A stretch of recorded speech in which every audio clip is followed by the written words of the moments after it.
Greetings, Love Posse, and welcome to today's message. Happy, happy. What do I mean about happy, happy? Happy, happy. You know, there's this notion flying around out there, swarming around out there, that if you are on a spiritual path and you're going to all these workshops and taking all these classes, you're going to be happy, happy. Not, from my spiritual experience and the people that I know, that the spiritual practice is not all happy.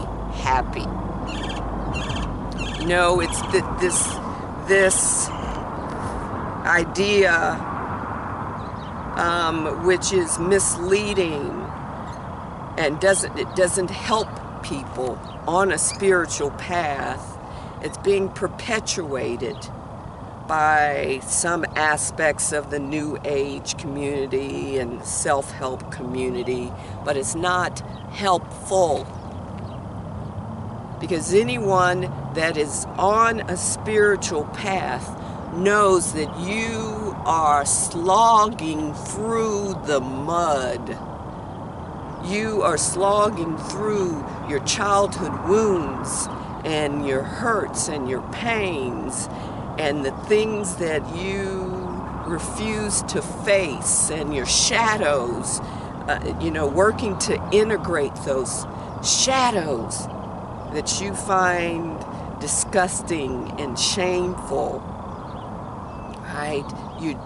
You're unraveling all the conditioning that doesn't support your conscious development, and that is not all happy. There's happiness in there, you create that as you're pulling back those layers and you are working from the inside out, doing the work. You begin to notice happiness creeping up. You begin to realize, wow, I'm experiencing something that I don't often experience, and it feels good in this body. What is this? It's happiness.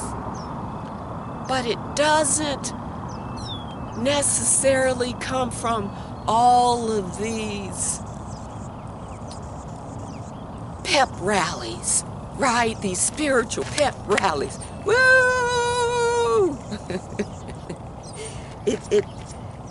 It comes from doing the work. And this work isn't easy. It doesn't happen overnight. It doesn't happen like that, right? It is constant and daily. It is a lifetime of work. Yes, a lifetime of work. It's not one workshop or one class or 10 workshops and a certificate. It's not happy all the time. I want you to know the truth, you see. I'm happy right here in this moment. That's because I've done the work to experience this moment, right? I've been doing the work to experience happiness in this moment. And for me to experience happiness in the future, I must continue to do the work. That's because conscious human development is a lifelong practice. It's not this surface stuff, right? Of 2 hours at a workshop where you're up and you're pumped and you're inspired, and then you go home and whoop, you drop. What happens there?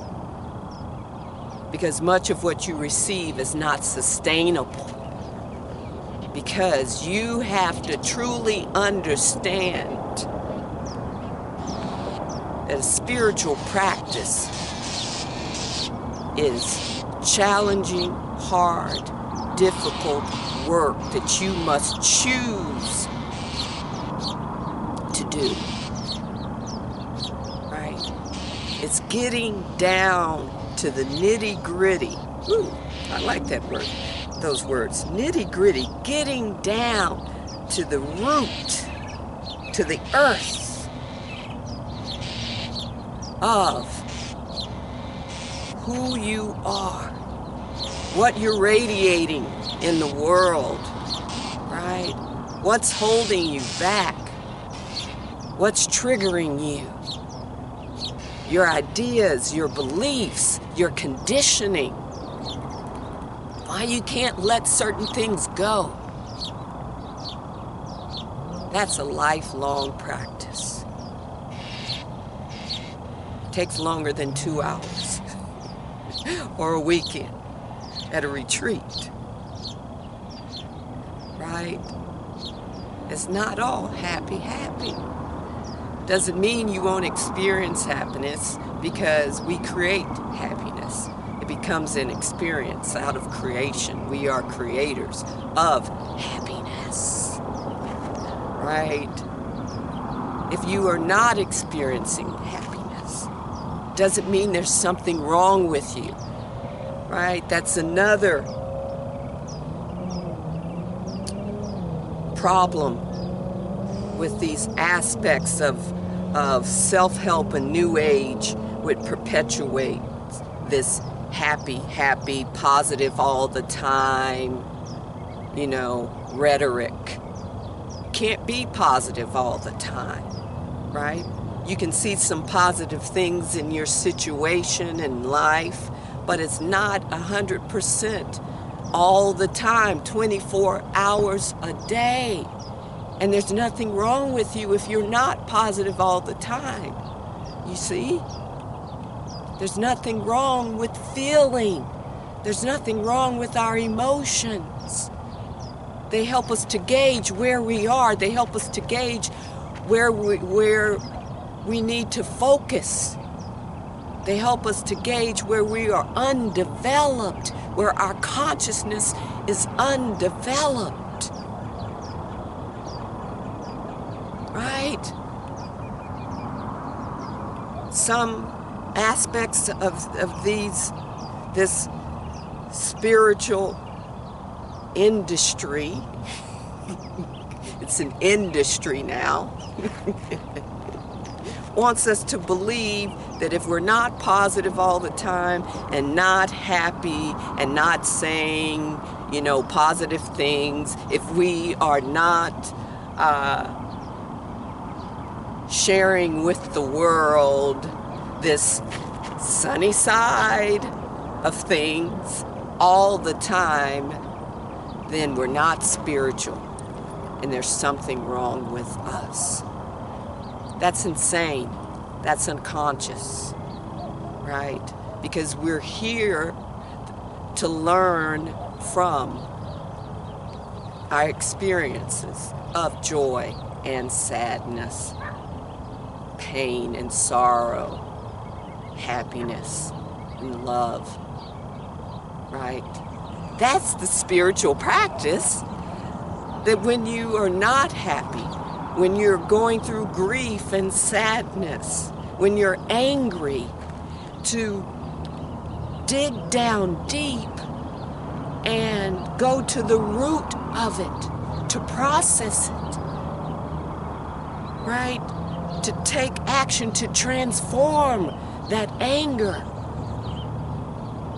that sadness, that grief into joy, love, and happiness. That's the work. To transform the darkness, the shadows, by integrating them and understanding that you're both. And when you have a balance of light and dark, That's enlightenment. That's the work. That's the spiritual practice. That's spirituality, a way of living and becoming whole and returning home. Right? Returning home, remembering. That's the practice. Not happy. Not the distorted, the misinformed, the marketed product of happy. That so many in our community are perpetuating. We must do the work. We must be committed to doing the work. Right? Trudging through the mud, the pain, the hurt, the darkness. That's the work. And from doing the work, we create happiness. That's true. Happy. Thank you for your time. I appreciate you. I love you. I do want to add that those that are perpetuating this false happy as a spiritual principle or practice, I don't feel that they're doing this intentionally. I feel that they are dealing with their own pain. They're dealing with their own processes of growth and spiritual development. And that's where they are. I was there. I thought that if I didn't show happy to the world, then people would think I was spiritual. And I had people contact me, oh, I love your Facebook page or your Instagram because you're always so positive. And I'm like, oh my God, no. And for a moment, I'm like, I got to continue to promote this happy, positive, or they're going to think less of me. And then I thought, I reflected, and I said, no, that's not spiritual. Because I'm not all happy and positive all the time. I experience anger and sadness and grief, and I work through that. And I need to show people the truth of spiritual, what I believe is a spiritual practice. What I believe is living a spiritual life. It's not spiritual bypassing. It's not shaming people or making them feel guilty because they are experiencing human emotions. That's the reason why we have these emotions, to experience them, right? To live the full experience of being human. Joy and sadness. And understanding that those are sensations, those are pointers, those emotions are pointers and gauges of where we are. And they are not who we are. We're having the experiences of anger and sadness and joy. So I had to walk my talk. So I understand, right? I want to thank you for your time. If this content was valuable for you, please like or subscribe to my channel. Please share. Lastly, many of you know that I'm the author of 3 books. My first book is Tap That. Please check it out. It's on Amazon. And tapping, yes, I am a level 2 tapping practitioner, and I use tapping in my personal and spiritual growth counseling sessions to help my clients heal and process wounds, childhood wounds, process emotions and feelings and whatever they need to process. So check this book out. It's not your typical tapping book, right? It is infused with my experiences in this body as African American. My second book, Tap Tap, Tracy's Hair, God Made It Special, is my children's tapping book, and it deals with the issue of bullying, and it helps children to process their feelings and emotions and pain and hurt that come with bullying with the technique of tapping. And my recently released book is Tap That Too, Healing the Death Trauma. You see, I have a new cover. This is an amazing book, actually my favorite, and it's important in this time as we are experiencing the change called death at an overwhelmingly intense level with COVID. So, thank you for supporting my work. I'll see you again. I love you. I appreciate you. You are loved. Namaste. Namaste.